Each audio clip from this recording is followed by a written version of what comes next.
Welcome to Real Estate Coaching Radio, starring award-winning real estate coaches and #1 international best-selling authors, Tim and Julie Harris.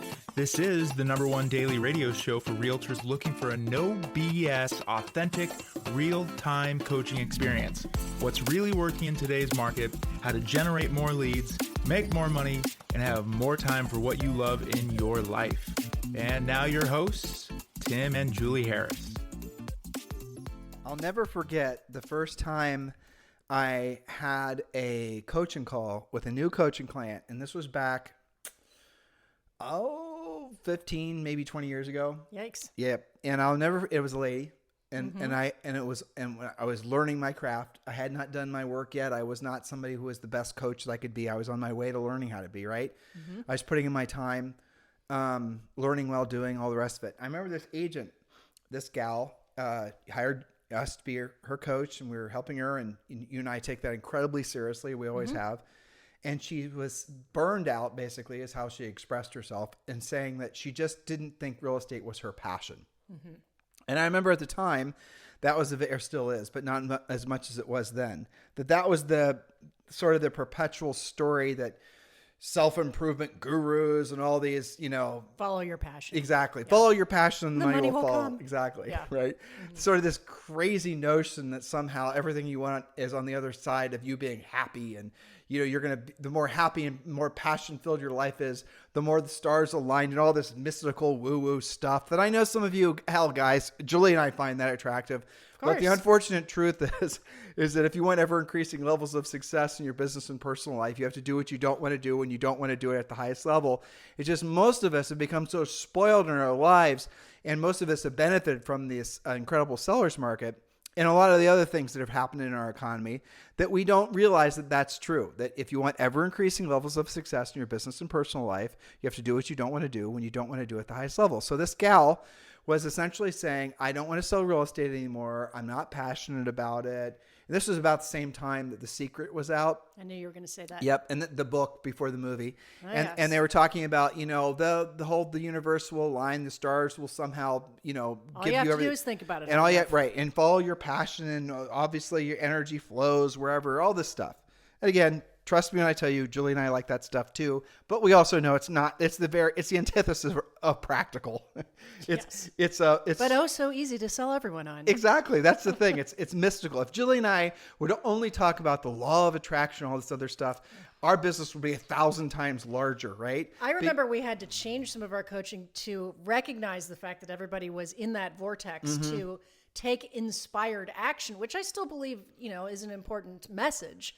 But it's the action part that was missing. Let me tell you this. Yes. I did on a plane, when we were traveling someplace, watch the latest Secret movie that came out. And I thought it was very good, to be honest with you. But the thing that they did that they didn't do in the first one, or they didn't do in the book, it was all about action. Really? That's interesting. So the main character, who was the purveyor of the Secret, basically, I don't remember his name. He was a great actor. It was a great movie. You guys should see it. Maybe it was the altitude and the fact that I had a glass of Chardonnay that made it good. It could be. There's a lot of horrible movies I've watched that all of a sudden are good when you're on a plane, right? But yeah, so I liked it because the main character was all about action. Through the whole entire thing, he was not sitting around waiting for anything to happen. He was doing it. Yes. The whole movie was about action, and that's what the first one wasn't. So you are bringing up some history there that some people appreciate. Sure. Because that's where a lot of people got lost. That's right. Is that they don't realize that it's not about, guys, look, your passion, it's wonderful to have passion. It's wonderful to feel that amazing emotion. Let's get back to your call. Passion. But the reality of it is the passion is a fleeting emotion.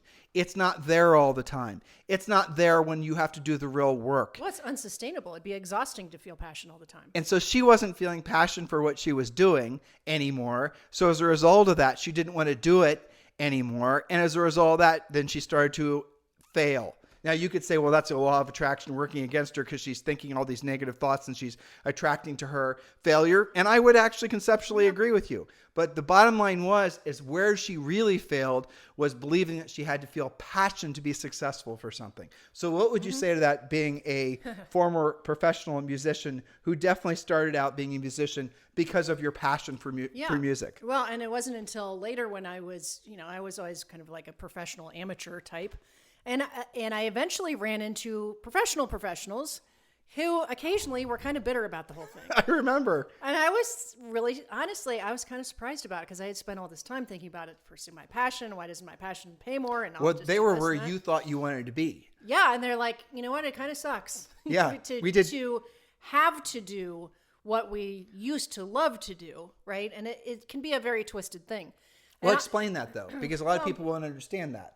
Sure. So I feel like I was really blessed to do music because I wanted to, and in addition to, they were doing it as their job. Why didn't you tell him actually who said this to you? Because he deserves credit. Randy Hester. Well, he did it originally, but it didn't quite take because I was in my 20s. It wasn't until I was in my 30s, and I heard it from people who were, playing at these big name orchestras and stuff like that. But Randy Hester was first chair at Columbus Symphony Orchestra, right? Yeah. And used to take private flute lessons from him.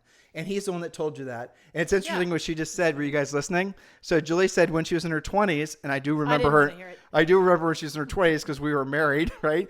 And she didn't want to hear it. And her head was all full of this. I have to follow my passion. It's my calling. It was a lot of ego. And how can I be passionate about real estate? I mean, I went through that. And I remember, you will recall, and I also wrote about it in Harris Rules. I think maybe it's in the Treasure Map as well, about going to a Howard Brinton event where, and this will make everybody crack up, right? Just the thought of this still makes me laugh. We were at a real estate agent event and we had a talent show, right? And it wasn't going to be about real estate. It was like, what are your other talents? And as everyone else was, we all kind of went kind of skeptically there. And there were some amazing performers and just different talent. I know one of them was like a stand-up comedian that was hilarious. And then another one got up and he sang and played the guitar, and it was just so moving and beautiful. And I had no idea that was like his other life. And that was the moment where I said, okay, you can have that passion, but in real estate, your passion should be about your profitability, allowing you to do the things that you are feeling truly passionate about. And that when you are passionate about getting other people their dreams, then all of your dreams open up to you. Well, exactly. But that was a major moment for me. The point of being really good at real estate is to feed your passions outside of real estate. Yeah, and it's a lot more fun, by the way. Hell yeah, it is. Because when your passions have to feed you, you start to not like them as much. Do you remember who else told us that?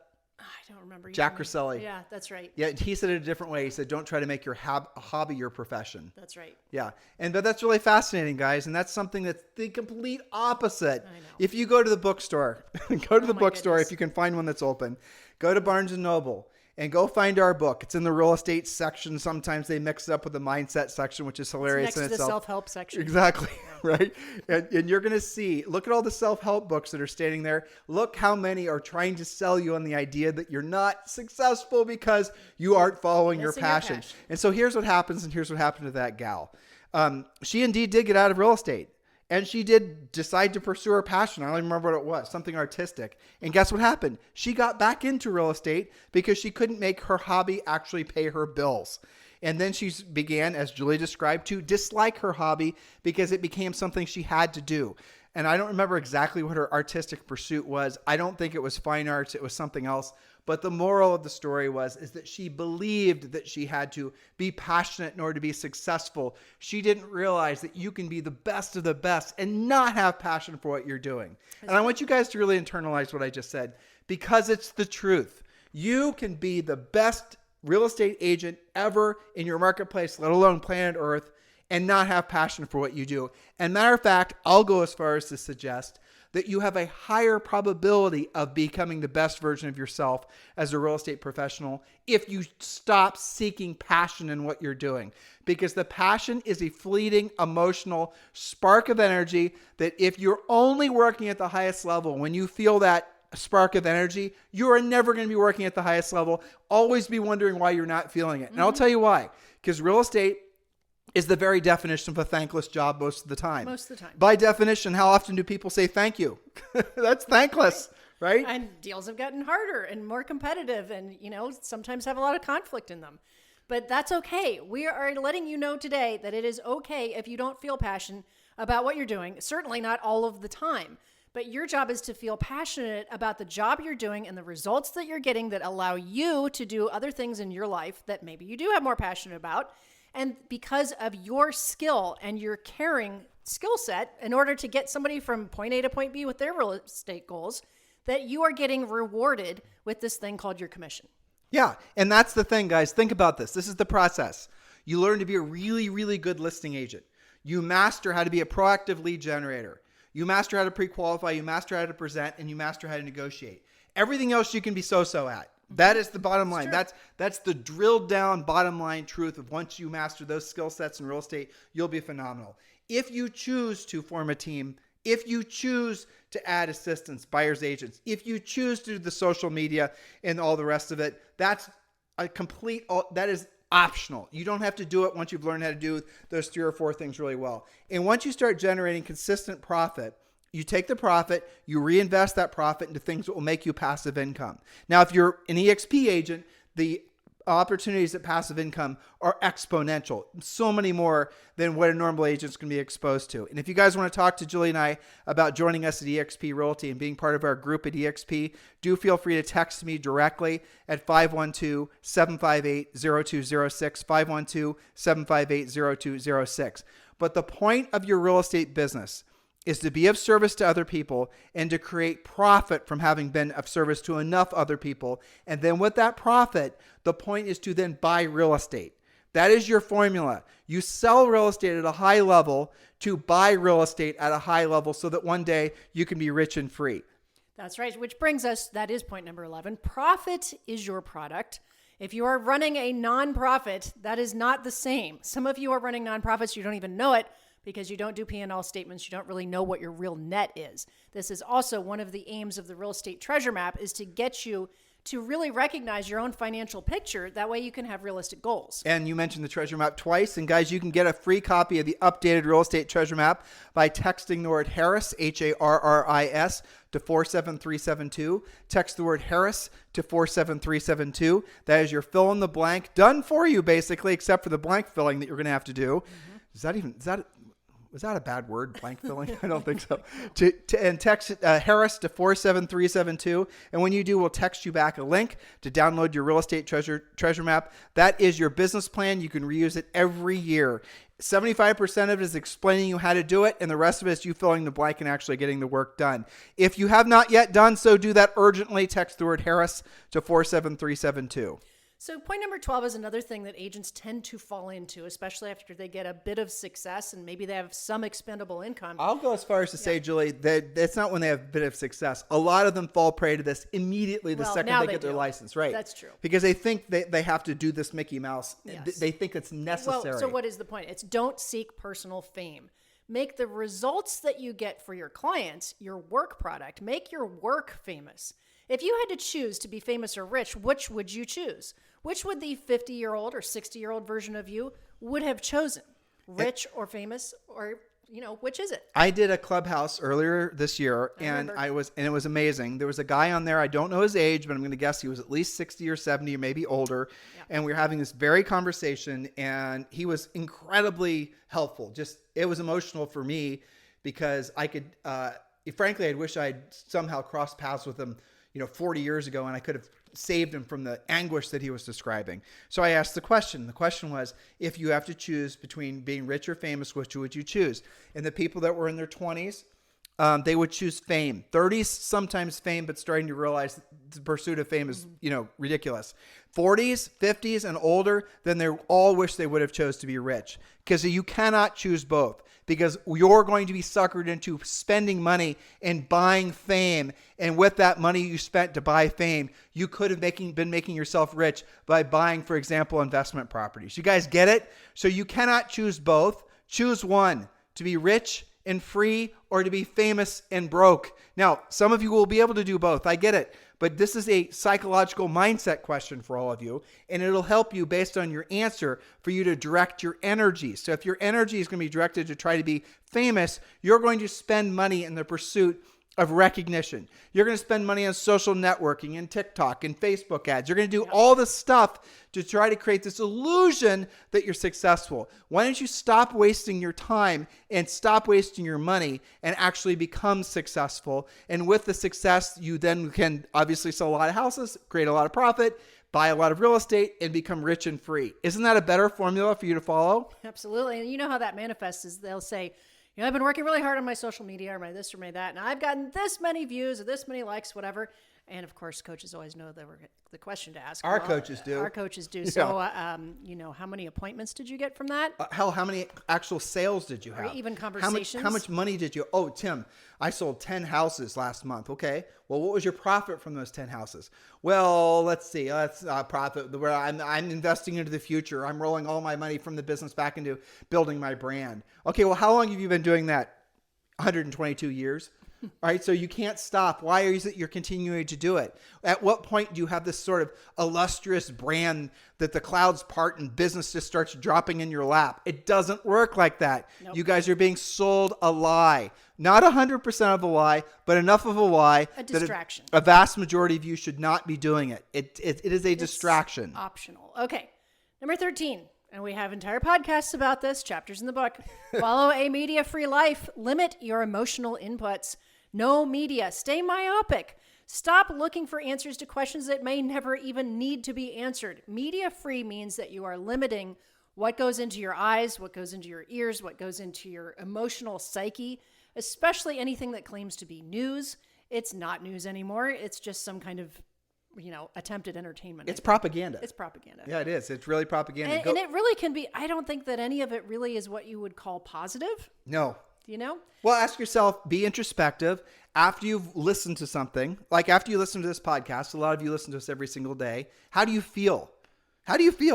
You feel, I'm sure, at least I'd hope based on your feedback, you feel a sense of direction. You feel a sense of community. We hope that you're educated, motivated, and feeling like getting into action. That is our aim for you. You feel free because you know you can start saying no to, in K-N-O-W, you can start saying no, N-O, to a lot of the malarkey that hits your inbox. You can start saying, no, I don't need to buy leads. I can proactively lead generate. No, I don't need to join a team or form a team. My goal is to make profit. No, I don't need to worry about, doing all the social networking stuff, and I don't need to worry about how to make perfect videos. I now know what I'm supposed to do, how I'm supposed to do it. I have a sense of direction. That is what happens when you choose to be myopic and follow one course until successful. That's called focus. Follow one course until successful. Yes. Now here's an interesting one that is, I think, kind of counterintuitive. And you call this the reality point. It's easier to move fast than slow and be ready for everything to take 2 to 5 times longer to work than you think it should be, but be patient and at the same time be relentless. So that sounds a little counterintuitive. It's a back and forth, isn't it? I think it is easier to move fast than it is to move slow. The whole getting ready to get started to someday take action, if you possibly might think about it, and the sun shines and the river doesn't rise and whatever other excuses you want to add, that will slow you down. It's easier to take action even if sometimes you make mistakes, even if sometimes you have to get clarity, you have to ask questions. Even if sometimes that, cost you, we've made mistakes all the time in our first transactions, and our broker Rory would say, well, what did that cost you? And then we didn't make that mistake again. We didn't not take action. The problem with going slow at anything is you never build momentum. That's right. And you basically, what happens is you're in that constant state, as you said, getting ready to get started. Mm-hmm. And it's all this over contemplation, overthinking, over planning, over plotting, waiting, over and over again. And then you basically lost a whole generation of your life. Yeah, I remember we did a podcast a while ago that was all about waiting. Like, what are you waiting for? Mm-hmm. Waiting for the market to get better. Waiting for some closings, you can insert that in anything, waiting for somebody to call me back. How many times in Dorado, where we live in Puerto Rico, mm-hmm. are you hearing people say, I'm waiting for the market to adjust down? Yes, all the time. And how are you guys saying that too? Like in your own markets? From hoping. I'm not going to buy a rental property because I'm waiting for prices to drop. I'm waiting. I hear that all the time. And so what is that really? Procrastination. If you can't afford it, you can't afford it. So just say you can't afford it. Okay. That's okay. Put yourself in a position where you can help more people, you can earn more money, where you can afford it. Right. Yeah. That's the truth. But if you're waiting for what if this today is the low point of prices of all assets? What if every single home in your marketplace is going to be worth 10 or 20% more by this time next year? What if this time next year, you're going to be looking back and you're going to say, damn, I should have bought something, at the end of last year when everything was on sale, even though in your mind you thought everything was too expensive. When everyone is experiencing this inflation, right? Everyone, even we talked about Dan, the internet man that comes out here and tries to fix our problems. Okay, so Dan was talking, if you recall, a few days ago about how grateful he is to have bought his 15 acres out here for, I think he said, about 150 grand, and how grateful he is that it has basically doubled recently. We're in Murphy, North Carolina. For those of you who are curious, this is where we're going to be spending the holidays. We're here hoping for snow and hoping to show Zoe snow for the first time, in case you didn't listen to the previous podcast this week. So that's what Julie's talking about. But yeah, but that's the point, though. Well, and so what if Dan had waited? He wouldn't probably have had in his budget to buy what he already lives in that he bought a couple years ago. He said that. He did. But think about this. Our first house in Columbus, Ohio, that we bought when we were in our early 20s. Or it's our, when we first got into real estate. Yep. That house now, what did we pay for it? 68? 71,575. All right, I remember, yeah. And what was the payment?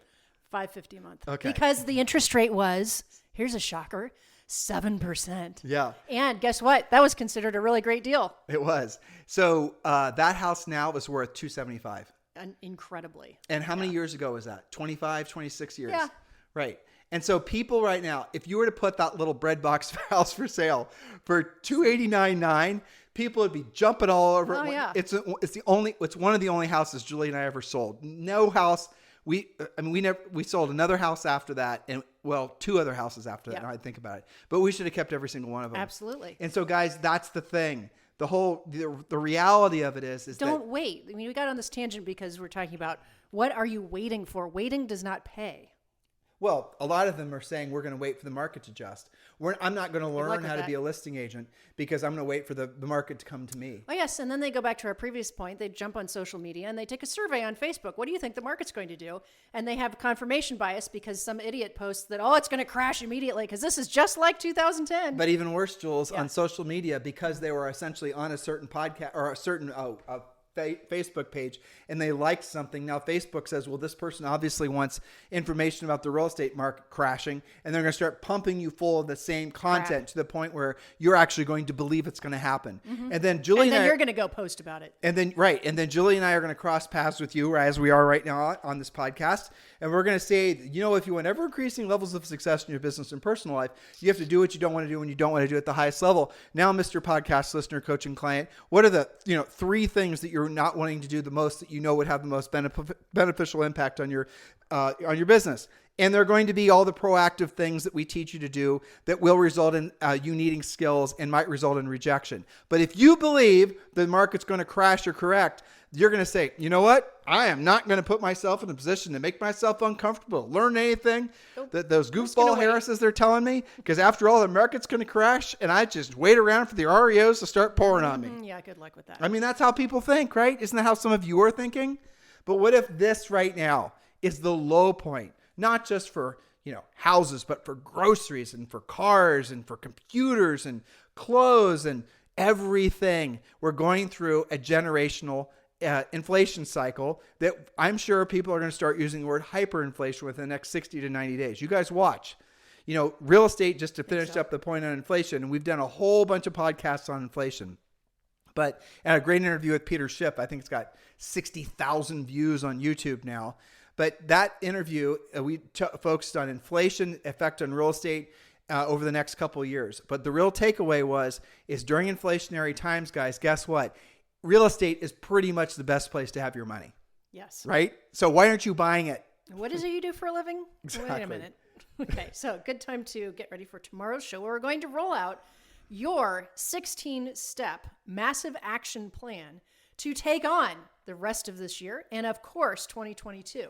So get ready, get your typing hands ready, get your pencils and your ink ready, because this will be a very, very specific step-by-step plan that we have taken this much time to ramp up, get your mindset straightened out, and give you some rules to follow before you give you the actual 16 steps. You just said something. I was thinking about it. So you guys will notice that Julie and I very rarely focus on the woo-woo mindset points. And I'll tell you why. And that hasn't always been the case. The mindset stuff, from our perspective, doing what we do for a living, is easy to talk about. It's fun to talk about because you guys cannot hold us accountable for what we're saying. That's why. Yeah. We are really good friends with Brandon Pritchard and his wife, Denise. They live near us in Dorado, Puerto Rico. They're our neighbors. And we see them almost every day. And we've gotten to know them. And, he is 100% mindset. It's a little bit practical, but it's mostly about, I'm not criticizing, I'm just making an observation. So if you go and you start consuming his content, it's not like what we're doing. We're telling you what to do. We're telling you how to do it. But as a result of that, if you do what we tell you to do and it doesn't work for you and you've done it exactly the way we've told you to do it, then you can hold us accountable for it not working, right? That's a different type of relationship than us trying to give you some sort of cerebral mental masturbatory, effort or, assignment where it will or won't work. And you can always just blame, well, your mindset wasn't in the right way or you weren't turned into the right woo-woo frequency. You guys get the point? So what Julie and I have learned after tens of thousands of coaching calls, the mindset stuff is fun to talk about. It is easy to talk about, but it is also not practical and tactical, and it does not not enough. It's not enough. It doesn't change your lives. It doesn't put food in your bellies and gives you money to buy Christmas presents and have a wonderful life. It doesn't do what it's supposed to do. That's the reason we don't waste a lot of time on it. What we do spend time on is practical, tactical, no BS information to put you in a position to help others and make money. That's what we're all about. And we appreciate the fact that you guys appreciate it. And how I know that is you guys are giving us a lot of great 5-star review on iTunes. If you've not yet done so, that is your homework from today's podcast. Please give Julie and I a 5-star review on iTunes. We certainly appreciate that. And you guys have a fantastic day. We'll talk with you on the show tomorrow. This podcast is a part of the C-Suite Radio Network. For more top business podcasts, visit c-suiteradio.com.